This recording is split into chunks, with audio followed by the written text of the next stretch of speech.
Good day everyone, I am Joanami Aridondo. Today I will going to discuss about my research. It's all about classroom learning environment and bullying participant behavior among students in Sagayan National High School. The first thing we discuss is the introduction. In Malaysia, many bullying and health studies have linked low self-esteem, anxiety, depression, and adjustment problems in bullied victims. Students who experienced bullying had a higher prevalence of suicidal thoughts than those who did not experience bullying, cited by MD Isa et al. 2021. Moreover, in Taiwan, one of the students out of 10 was either a victim or involved in bullying at schools.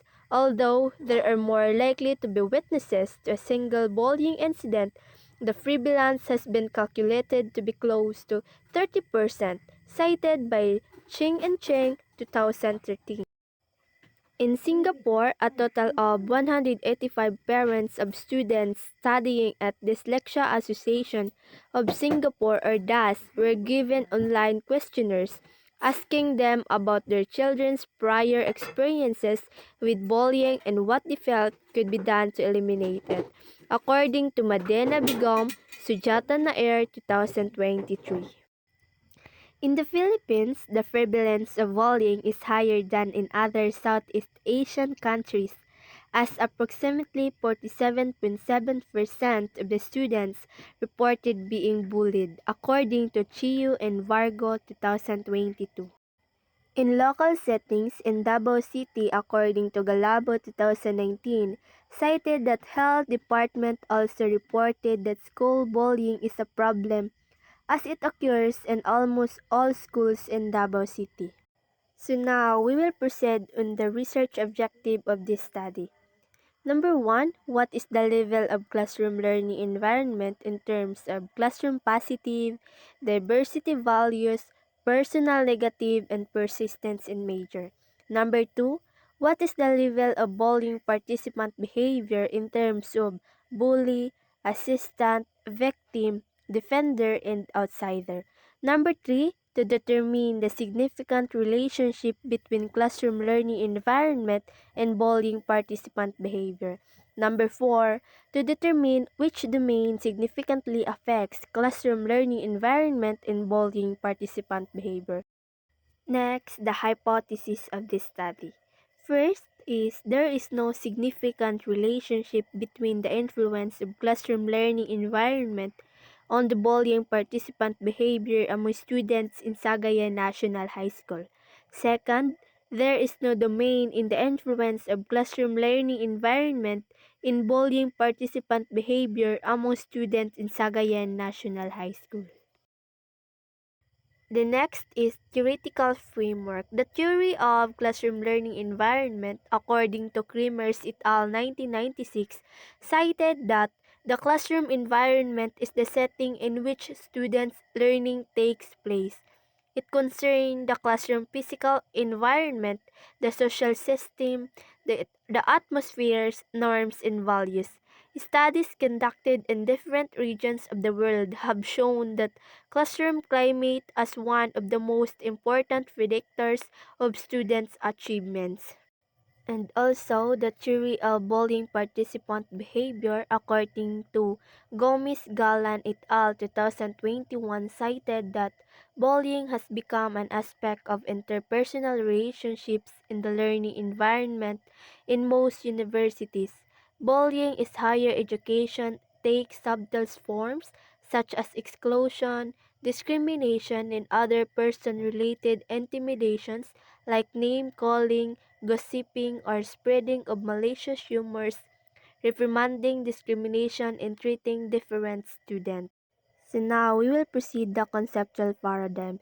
The conceptual paradigm shows the independent variable with the indicators, then the dependent variable with the indicators. The independent variable is the classroom learning environment with the four indicators: classroom positive, diversity values, personal negative, and persistence in majors. The dependent variable is bullying participant behavior with the five indicators: bully, assistant, victim, defender, and outsider. Next is the research design of the study. This research design uses a quantitative non-experimental design to explore how classroom learning environment relates to bullying participant behavior. It aims to see if there's a connection between the two and how strong it is.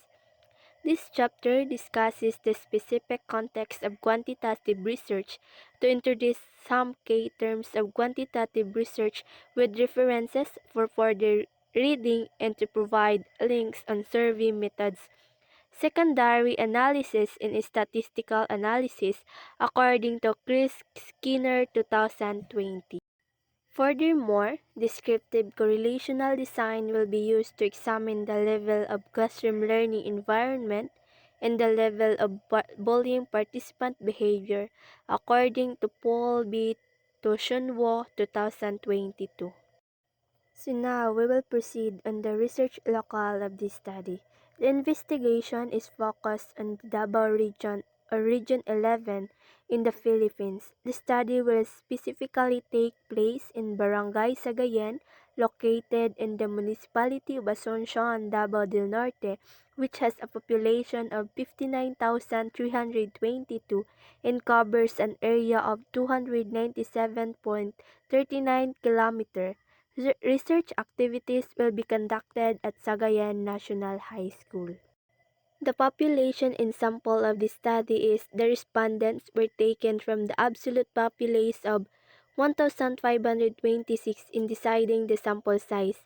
Sloven's formula was utilized. The complete sample size was 317. Next, we will proceed the statistical tool of this study. The questionnaire responses were analyzed using number 1, mean, measured classroom learning environment and bullying participant behavior. Number 2, person R, assess the relationship between classroom learning environment and bullying participant behavior.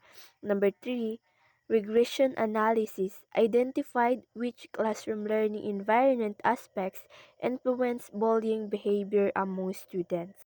So now we will discuss the result of our study, which is the Table 1, Table 2, Table 3, and the Table 4. Table 1 present the label of classroom learning environment. Classroom positive with a mean score of 3.52 with a description of high. Diversity values with a mean score of 3.51 with a description of high. Personal negative 3 with a mean score of 3.12 with a description of high. Then the persistence in major with a mean score of 3.64, then the description of high. On Table 2, present the label of bullying participant behavior. Bully with the mean score 2.62 with the moderate description. Assistant with the mean score 2.76 with the moderate description. Victim with the mean score 2.89 with the moderate description. Defender with the mean score 3.21 with the moderate description. Outsider with the mean score 2.97 with the moderate description. On Table 3 shows the significance relationship between the level of classroom learning environment and bullying participant behavior. IB, CLE, which means classroom learning environment, then the DVSBPB, which means bullying participant behavior. R value with the equivalent of 0.810. Correlation is very weak correlation. R square with the equivalent of 0.03. P-value with the equivalent of 0.00. Decision on HO is rejected. Conclusion and relationship is significant. On Table 4 shows that all the indicator of classroom learning environment, which is the classroom positive, diversity values, personal negative, and persistent in major, have p-values of 0.00, which is significantly less than 0.05 with a decision of rejected. Next is we will discuss the summary of findings. The data reveal the following. Number 1, The level of classroom learning environment among students in Sagayan National High School has an overall mean of 3.45 with a descriptive equivalent of high. Number 2, the level of bullying participant behavior among students in Sagayan National High School has an overall mean of 2.89 with a descriptive equivalent of moderate. On number 3, there is a statistically significant relationship between classroom learning environment and bullying participant behavior among students in Sagayan National High School, as indicated by a probability value of 0.00 and a significance level of 0.5, leading to the rejection of the null hypothesis.